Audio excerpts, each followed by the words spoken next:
میں شروحات ہندوستان میں چھوڑ آیا ہوں، شروحات کو ساتھ لایا نہیں، کیا کس طرح بیان کروں گا؟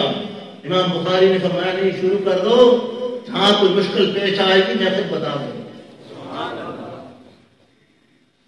یہ قرآن خود بتا، کیا دلیل دوں قرآن سے؟ خود بتا دوں گا، اللہ خود بتا دوں گا، خود بتا دوں گا۔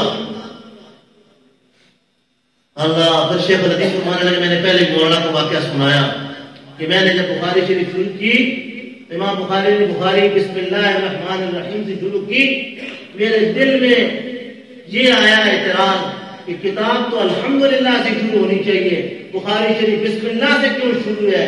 تو امام بخاری نے میرے دل میں القاء فرمایا، فَأَلْهَمَهَا فُجُورَهَا وَتَقْوَاهَا۔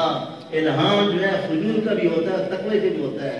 ہاں، امام بخاری نے کہا کہ میں نے کوئی کتاب نہیں لکھی تھی، یہ وہی کیسے وہی فقار بد الرحیم الى رسول اللہ صلی اللہ علیہ وسلم، میں نے وہی کی، وہی کیسے آئی؟ میں نے ایک صفحہ لکھا تھا بسم اللہ الرحمن الرحیم شروع کر کے لکھا تھا۔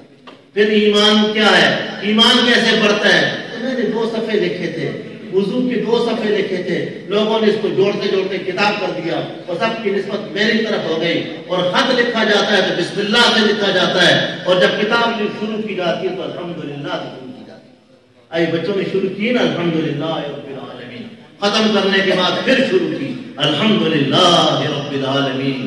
یہ قرآن اللہ اکبر، یہ انسان کو اٹھاتا ہے، اوپر لے کر جاتا ہے، اور سب کچھ اس قرآن کے اندر موجود ہے، سب کچھ اس قرآن کی کتاب انزلناہ الیک مبارک لیدبروا فیہ، لیدبروا، لوگوں اس میں تدبر کرو، اس کے صیغے یاد کرو، اس کو صرف و نحو پڑھو، اور پھر کوئی مولانا حسین علی وہاں بچھنے والا کی طرح کوئی صاحب نسبت، کوئی صاحب دل مل جائے گا تو پھر وَعَلَّمْنَاهُ مِن لَدُنَّا عِلْمًا، تمہیں علم لدنی سکھا دے گا۔